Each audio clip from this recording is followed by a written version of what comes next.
Konon katanya, kalau misalnya kita punya kebiasaan berbeda sama pasangan, kita tak mungkin bersatu, katanya gitu. Iya.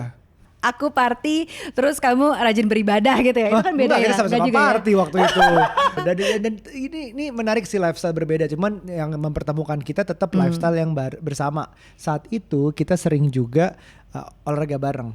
Sebenarnya kalau ada polusi udara seperti minggu lalu, itu ada kayak debu-debu kecil yang bisa masuk mendalam kepada paru-paru kita.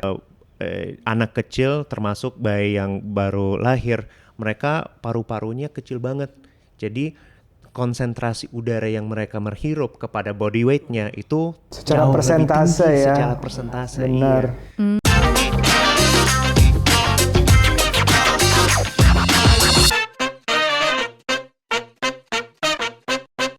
Halo semuanya, kembali lagi di podcast Curhat Babu, curhatnya Bapak dan Ibu. Hai parents, apa kabar? Semua di rumah sehat-sehat. Semoga kita hari ini mau ngobrolin apa dan kira-kira apa nih yang seru nih hari ini nih? Kita mau ngomongin soal relationship, Wah, apa relationship tuh? apa nih persisnya? Konon katanya, kalau misalnya kita punya kebiasaan berbeda sama pasangan, kita tak mungkin bersatu, katanya gitu. Iya. Tapi masa iya sih, emang harus sama mulu, kan bosen? Iya, kan ada kata-katanya si siapa tuh di Jerry Maguire, ingat nggak? Apa tuh? Ya itu Yang ngomong apa dia? referensinya umur ya, kayak you complete me. Oh oke. Oh justru karena nggak sama, you complete me, bener juga Iya, sih. ada bagian itunya, tapi kalau terlalu sama juga ya gitulah. Nah sekarang kita ngomongin yang kalau berbeda, lifestyle yang berbeda. Lifestyle yang berbeda itu bisa nyambung gak sih pasangan? Benar-benar misalnya contoh lifestyle berbeda apa sih Bu kita? Aduh, kalau aku apa ya? Party. Aku party, terus kamu rajin beribadah gitu ya. Itu kan beda enggak, ya. kita sama-sama party waktu itu. Bukan yang itu, yang mana yang berbeda ya. Misalnya ya Nucha suka baca. Gue iya bener. agak jauh sama buku. Gue lebih suka nonton sama podcast lah gitu. Nah, dan gue nggak suka nonton, nggak terlalu suka. Tapi Aryo malah lebih suka. Emang kayak movie geek gitu suka. Jadi lebih suka nonton. Nah itu mungkin kebiasaan nonton tuh kan hal penting dalam hal waktu pacaran kan. Sering banget kita ke bioskop bla bla bla. Tapi ya pemilihan film juga menjadi waktu itu agak sulit saat itu. Dia maunya yang Notebook, maunya yang ala-ala gitu. loh. Terus gue emang agak mikir begitu diajak nonton apa? Yang kamu gak ngerti itu Inception. Iya. Udah nanya mulu abis itu. ya gitu lah. Tapi itu kan esensinya melengkapi gitu. Tapi bukan berarti kita nggak bisa bareng-bareng. Justru Aryo ya kadang-kadang kita ketemu di tengah-tengah deh, kadang-kadang di tengah-tengah ya. Iya. Kayak misalnya nih, gue suka banget makan durian. Aryo enggak. Akhirnya gue boleh makan, tapi di teras. Nah itu tengah-tengah kan, tengah-tengah tuh. Iya, aku suruh makan nggak boleh masuk rumah. Tapi boleh makan gitu kan. Iya gitu. Dan ini menarik sih, lifestyle berbeda. Cuman yang mempertemukan kita tetap lifestyle yang bersama. Saat itu kita sering juga olahraga bareng. Benar. Cara PDKT-nya Aryo dulu, aduh anak fiksi. Ada yang tahu nggak fiksi sepeda? Kamu inget nggak? Itu tuh aku habis pulang pagi. Asik. Jam 2 pagi sampai rumah. Ini masih pacaran? Bukan, PDKT guys, belum konteksnya. pacaran. Jam 2 lebih gitu pulang ke rumah, terus habis itu beres tidur. Jam 4 udah 4:30 udah bangun lagi untuk siap-siap Car Free Day saat itu, pakai sepeda karena dia Car Free Day. Segitu niatnya ya. Gitu, begitu dia niatnya Car Free Day udah enggak ngantuk. Enggak ngantuk. Emang tapi itu dulu demi lo dia. Iya, dulu tuh Car Free Day tuh indah banget. Pokoknya tuh saat-saat olahraga tuh bisa sambil ngeceng, bisa sambil jajan, bisa cukup jauh lah keliling itu Sudirman, Tamrin segala macam. Sekarang tuh Car Free Day sempat berhenti 2 tahun ya kemarin ya. Iya, udah punya anak udah agak menurun justru. Tapi sebenarnya ya olahraga buat aku banyak yang suka nanyain juga di DM kayak Bu Nucha ini olahraganya apa sih, kok kayaknya tiap hari olahraga? Ya enggak juga ambi, Emang Bu Nucha kita ini. atlet ya? Enggak juga padahal. Ya sebenarnya kayak dijadwalin aja seminggu 5 kali olahraga kayak gitu ya. Indoor, outdoor gitu. Tapi aku prefer indoor sekarang tuh. Kalau kamu olahraga jadi aku sih so far dulu tuh sebenarnya aku senang lari itu. Lari kayak bukan sepeda, sebenarnya sepeda ikut zaman aja. Sekarang sepeda naik lagi gue juga nggak sepeda ya? Tapi lari itu dulu cukup sering, apalagi sampai race-racean yang ala-ala 10 kilo 5 kilo itu ikutan sampai dengkulnya udah nggak mampu lagi. Umur lah ya. Tapi lari di luar itu ternyata mengalami perubahan loh sekarang. Oh ya, kenapa? Iya, dulu tuh kayak aku bisa lari 10 kilo santai nggak kerasa, Car Free Day dikejar gitu segala macam. Tapi ternyata baru sadar belakangan lari tuh di luar makin berat. You know why? Karena Kenapa? udaranya. Oh. Jadi udaranya itu mungkin ini sebenarnya bukan dari rame-rame kemarin beberapa hari, mungkin semingguan lalu di sosial media, Jakarta paling kotor di dunia, nggak bisa lihat, kabut segala macam bla bla bla. Sebenarnya udah lumayan sih, udah lumayan lama, tapi nggak selama kita waktu PDKT ya. Waktu kita PDKT 10-11 tahun lalu masih lebih mending kayaknya. Sekarang tuh tapi gini deh, daripada aku yang sok tahu tentang clean air, aku kan bukan ahlinya juga, kebetulan ada temen nih yang bisa aku panggil ngobrolin tentang udara bersih dan akibatnya ke lifestyle kita dari olahraga dan yang lain-lainnya. Itu gimana sih sebenarnya clean air? Kamu penasaran nggak? Penasaran sih, soalnya kita sekarang lagi sering tenis outdoor kan. Nah itu dia, tenis indoor susah banget ya kayaknya ya nemu tempatnya. Susah banget. Ya udah kalau Gitu. gitu langsung aja kita ngobrol-ngobrol soal polusi udara Jakarta. Yes. Nah ini di sini Bu, ini adalah temanku, namanya Piot. Ya. Piot ini adalah orang Polandia, tapi bisa bahasa Indonesia. Lebih bagus dari banyak orang Indonesia yang bahasa Inggrisnya begitulah. Jadi Piot ini siapa? Coba. Jadi Piot ini adalah temanku yang benar-benar enthusiastic banget, ngulik banget tentang udara bersih. Sampai dia bikin perusahaan namanya Nafas, yang di sekitar udara bersih itu. Oke. Say hi dong. Say hi dong. Say hi Apa dulu. kabar semuanya? Oh iya, teman-teman Iya. Piot ini juga parents, seorang Betul. parents dari satu anak ya. Betul. Dan sebenarnya kita sudah kenalan jauh lebih Lama, sebelum dari bikinnya Nafas ini. Benar, Iya. benar. Jadi Piot juga ada di podcastku, dua podcastku sebelumnya Ya. juga pernah ngobrolin tentang ini. Tapi kita di sini sih mau ngobrol tentang, tadi aku cerita sama Nuca bahwa olahraga di luar itu sekarang berubah, lifestyle olahraga di luar itu berubah, sebaiknya harus mikir dulu gimana sih, kenapa sih udara kemarin ini kotor banget. Sebenarnya ada beberapa hal, tapi sebelum kita masuk kepada udaranya sendiri, kita mikir dulu ya kenapa harus menjaga kesehatan diri ya. Karena sebenarnya kalau ada polusi udara seperti minggu lalu, itu ada kayak debu-debu kecil yang bisa masuk mendalam kepada paru-paru kita. Iya, betul. Nah, sayangnya paru-paru kita bukan kayak HEPA filter ya. Tidak bisa dibuka, ya, tidak bisa dibuka, tidak bisa diganti. Jadi semua debu-debu itu kalau masuk udah fix, it's going to be there for a long time.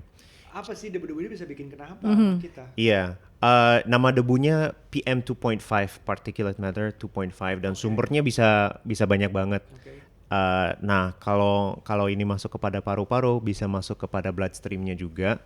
Dan dari situ ada beberapa penyakit dari yang misalnya yang kayak pilek-pilekan, eczema, asma dan lain-lain, tapi bisa masuk kepada long term juga. Karena mungkin teman-teman juga dengar akhir-akhir ini saturasi oksigen ya, dengan adanya penyakit terbaru ini, bahwa oksigen itu juga ada di dalam darah. Tadi dibilangnya di bloodstreamnya sendiri. Jadi oksigen yang masuk dari luar ke paru-paru terus disebar ke darah. Itu Betul. ada debu-debunya itu. Betul. Dan kenapa bisa terjadi seperti minggu lalu itu karena di daerah kota-kota besar, karena ini bukan cuma terjadi di Jabodetabek ya, ini masalah di Bandung, di Surabaya, di kota-kota lain juga.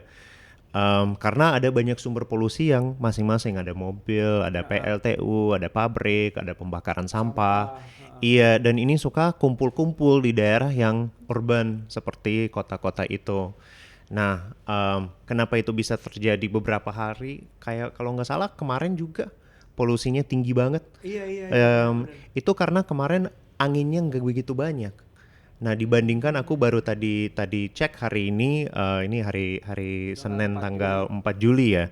Hari ini sekitar jam 12, jam 1 di luar hijau banget sampai bisa kelihatan awan-awan and it's a very very nice blue sky. Nah, untuk ya. teman-teman yang belum tahu hijau itu maksudnya gimana, mungkin download aplikasi yang namanya Nafas.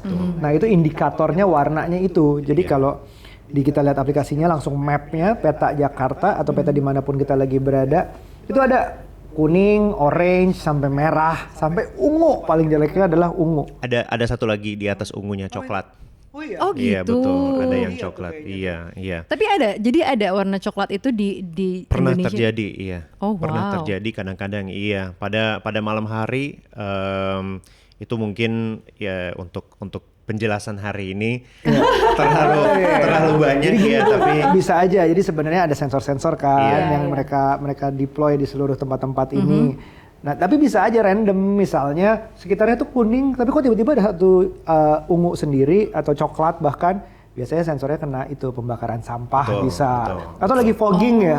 ada fogging tercatat tapi cuma sebentar doang. Cuman sebentar, pembakaran sampah di sebelah sensornya tuh bisa itu. Jadi kita kayak berusaha ngeliat patternnya gitu loh. Ini Iya. kalau seluruhnya begini, wah ini udah menyeluruh masalahnya. Iya, Iya, dan iya. dan karena kita masuk kepada musim kemarau sekarang, ya bakal ada lebih banyak hari di mana polusi udaranya tinggi banget seperti yang kemarin.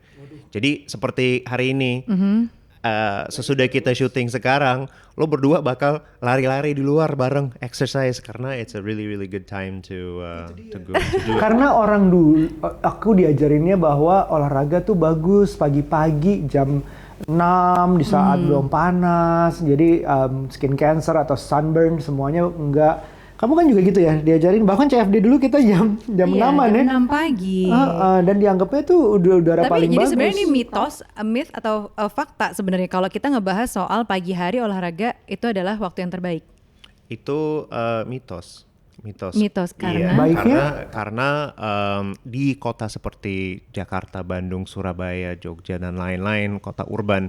Dan ini bukan cuma masalah di Indonesia doang, right? Ini bukan kayak kita jadi victim sendiri gitu ya.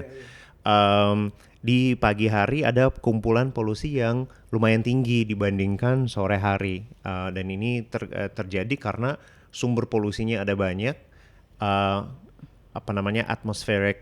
Kondisi atmosfernya pada malam hari itu jadi stabil, dan ya itu adalah rumus polusi yang tinggi. Jadi Bener nggak kalau kegiatan orang tuh dimulai pagi banget, misalnya misalnya bakar sampah tuh, biar zaman sekarang kan sebenarnya ada aturan yang nggak boleh bakar sampah, Sebenarnya. tapi biar nggak Harusnya. ketahuan, lakuinnya pagi-pagi biar orang pada Iya. belum bangun dianggapnya seperti Atau itu. tengah malam juga Atau bisa tengah kadang-kadang, malam. iya. Terus bisa juga karena orang udah mulai kerja pagi-pagi, semua kendaraan bermotor udah mulai nyala di Iya. saat itu. Iya. Dan sebenarnya banyak faktor lagi ya Betul, yang bikin betul. pagi itu justru lebih betul. bahaya daripada sore. Dari rata-ratanya iya seperti itu. Dan karena itu penting banget untuk kita bisa ngemonitor gimana kondisi kualitas udara di luar, karena ya rata-ratanya iya, tapi ada hari yang bagus, ada hari yang jelek Nggak banget juga. bagus. Right. Oke, jadi pagi belum tentu adalah waktu yang terbaik buat olahraga outdoor. Kayak kamu nih yang suka lari pagi gitu berarti belum Ya, tentu. larinya di dalam rumah jadinya indoor. Kasihan ya ngelihatnya cuman Harus treadmill aja gitu. Iya, lihat TV aja udah, kita treadmill di dalam. Terus kalau malam apakah memang itu waktu yang justru jadi hari jadi udara yang terburuk kalau malam, karena kan katanya seharian mobil-mobil udah lewat, terus bis dan lain-lain, sehingga malam hari itu justru udaranya juga lebih buruk gitu karena udah seharian. Bisa dari rata-ratanya itu pas tengah siang sore hari itu paling bagus, iya, karena dari atmosfernya ada yang namanya planetary boundary layer. Aduh, ini jadi dosen sedikit ya. Ada planetary boundary layer yang di dalamnya ada banyak space untuk polusinya berjalan-jalan. Nah, pada malam hari itu jadi lebih kempes. Jadi di situ ada Padat gitu, numpuk. Betul. Jadi konsentrasinya jadi lebih concentrated gitu. Jadi kita lifestyle-nya gimana nih? Enakan ya berdasarkan rata-rata siang sore kita olahraga. Tapi nanti gosong atau sunburn atau terus baru malamnya kita di rumah gitu. Jadi yang paling bagus itu wait and see. Jadi kita cek dulu, seperti cek cuaca juga, seperti mau kalau musim hujan kita lebih banyak cek besok mau hujan atau enggak. Nah, sama aja kita cek kondisi kualitas udara dari nafas itu datanya dari 10 menit yang lalu, so it's the most up to date. Dan mudah-mudahan kedepannya kita sampai bisa bikin forecast juga 1 hari 2 hari ke depan agar bisa mengatur waktunya. Oh, nanti akan ada Betul, forecastnya, kira-kira akan kotor atau enggak. Oke. Iya. Tapi kalau kita harus berolahraga di luar, karena not everybody bisa di dalam, ya mendingan pakai PM 2.5 mask dan waktu olahraganya diturunin sedikit. Tenis kemarin tuh Bu, gimana Bu? Iya, jadi kita suka olahraga tenis nih outdoor. Iya. Kadang pagi jam 10 sih, atau kadang malam jam 7 malam Iya. gitu. Kadang nggak pernah ngecek juga sih. Kamu ngecek nggak sih udaranya bagus apa enggak? Iya emang nggak begitu bagus saat itu. Kadang-kadang harinya sih justru bukan. Kadang-kadang hari ini kan oke, tapi bukan karena siang atau sore, tapi emang harinya lagi oke, the whole dari pagi lagi oke. Nah itu agak susah tuh. Apa kita bangun rumah ada lapangan tenisnya gimana? Terus bikin indoor. Indoor dong jelas, gede banget ya buat lapangan tenis doang. Tapi kalau misalnya lagi rame akhir-akhir ini katanya kan karena gara-gara WFO nih jadinya udara Jakarta tuh jelek gitu. Itu bener apa enggaknya? Kalau dari kita tahun lalu ada salah satu bisa bilang social experiment ya di waktu PPKM darurat di mana tidak ada mobil sama sekali di jalan ya. Iya. Nah, dari data yang kita kumpulkan di daerah Jabodetabek ada lebih dari 120 sensor. Nah, rata-ratanya polusi udara daripada turun malah naik 12% waktu itu. Dan di situ tidak ada mobil sama sekali di jalan. Oh bukan cuman sama, tapi naik. Naiknya kenapa? Betul. Karena sumbernya beda-beda, bukan cuman mobil. Mungkin ada lebih banyak riset harus dilakukan untuk benar-benar membuktikan. Tapi ada beberapa faktor. Yang pertama itu musim kemarau, right? Dimana anginnya nggak begitu banyak. Yeah. Jadi mungkin polusinya yang masih dibuat oleh industri, oleh sumber-sumber lain masih ada, tapi gara-gara nggak ada angin nggak dibawa kemana-mana. Jadi itu lumayan panjang, beberapa minggu setiap hari ya. Gitu Bu. Bisa seperti itu. Jadi lifestyle kita yang harus menyesuaikan dengan udara di sana. Jadi polusi udara bukan alasan kita WFH semua ya. Bukan alasan WFH semua, bukan alasan olahraga bikin lapangan tenis di rumah juga, bukan alasan itu. Tapi kita yang menyesuaikan setidaknya lihat aplikasinya untuk sadar apakah hari ini waktu yang baik untuk olahraga di luar atau keluar rumah bahkan untuk beraktivitas. Ini tuh yang jadi concern juga sebenarnya lebih ke mungkin buat ibu-ibu yang baru melahirkan nih. Kadang-kadang kita kan udah suka dengar nih harus menjemur bayi kita setiap pagi gitu kan. Nah kadang-kadang ya bukan kadang-kadang malah bahkan pasti suka jemurnya di luar gitu loh. Jadi kayak sambil jalan pagi di stroller atau misalnya di teras kita keluarin. Nah kalau kayak gitu-gitu gimana dong? Apalagi bayi loh ini, bayi bener-bener baru lahir. Kalau kita lihat masalah polusi udara itu dipanggilkan a life cycle problem karena dari ibu-ibu masih hamil sampai melahirkan ada anak kecil itu sudah pengaruh kepada development-nya. Jadi kalau kita lihat dua kayak kategori umur orang yang paling terkena oleh polusi udara itu orang-orang di atas umur 65. Jadi I think we're safe. Dan anak di bawah 5 tahun. Anak kita belum aman. Anak kita belum aman. Kenapa? Karena anak kita pertumbuhan neurological sama pertumbuhan badannya lumayan cepat dalam 5 tahun itu the first 5 years ya. Dan mungkin aku bisa share nanti di bawah ada link kepada salah satu report dari UNICEF tentang ini yang ada banyak informasi tentang apa pengaruhnya. Tapi long story short, anak kecil termasuk bayi yang baru lahir, mereka paru-parunya kecil banget. Jadi konsentrasi udara yang mereka menghirup kepada body weight-nya itu secara jauh persentase lebih tinggi, ya. Secara persentase. Benar. Iya. Dan itu adalah alasan kenapa ya lebih toksik kepada badan mereka. Dan misalnya kalau kita lihat kegiatan rumah lain-lain, misalnya kalau ya kita minum something like detergent sedikit nggak pengaruh, tapi kalau anak kecil minum ya itu jauh lebih ya. Jadi sama analoginya. Oke, jadi bayi harus gimana dong? Kan harus dijemur. Jadi jemurnya harus gimana nih? Di dalam aja. Yang penting ada lewat kacanya ya. Lewat kacanya aja di dalam. Kalau ada, tapi balik lagi pagi ini bersih banget. Jadi yang penting kita aturin aja. Jadi lifestyle entah itu lifestyle sebagai parents sekarang atau lifestyle untuk olahraga juga harus coba deh download yang namanya Nafas untuk at least ngecek setiap hari aja. Hari ini keluar kita akan lebih banyak keluar apa enggak, aktivitas mana yang bisa dikurang-kurangin di luarnya, seberapa buruk atau itu justru lagi bagus kita manfaatin. Piknik deh tuh di luar. Silahkan kalau lagi ijo-ijo kayak gini hari ini. Terutama ini yang juga jadi concernnya para orang tua ya di pandemi ini, di masa-masa COVID, virusnya banyak banget, bahkan bukan cuma COVID sebenarnya ya, kayak virus apa namanya HMFD, terus sekarang ada PMK, terus ada apa tuh cacar monyet dan lain-lain. Itu tuh membuat kita sebenarnya orang tua pengen ngajakin anak-anak lebih baik main outdoor aja deh. Ini asumsi ya, asumsi dan entah mitos atau fakta, nanti kita tanya Piot juga. Apakah kalau misalnya kita lebih baik main di luar gitu ya, udaranya sirkulasinya lebih muter nih ketimbang di dalam indoor. Kadang-kadang kita nggak mau nih main di indoor playground karena kita pikir itu kan udaranya nggak muter di dalam situ, sekalipun misalnya ada ini ya kayak purifier dan lain-lain. Tapi kan kita merasa lebih safe kalau itu kena matahari langsung atau udara yang berputar di luar. Nah kalau kayak gitu gimana? Padahal sebenarnya kayak apa sih? Itu asumsi aku loh sebagai ibu-ibu. Iya itu kayak jadi sedikit dilema untuk kita sebagai orang tua ya. Anak saya umurnya 2 tahun, right? Jadi kita juga ngelihat maunya main di dalam atau di luar. Nah ya balik lagi yang pentingnya kita secara polusi udara di luar mengatur waktu dengan adanya data.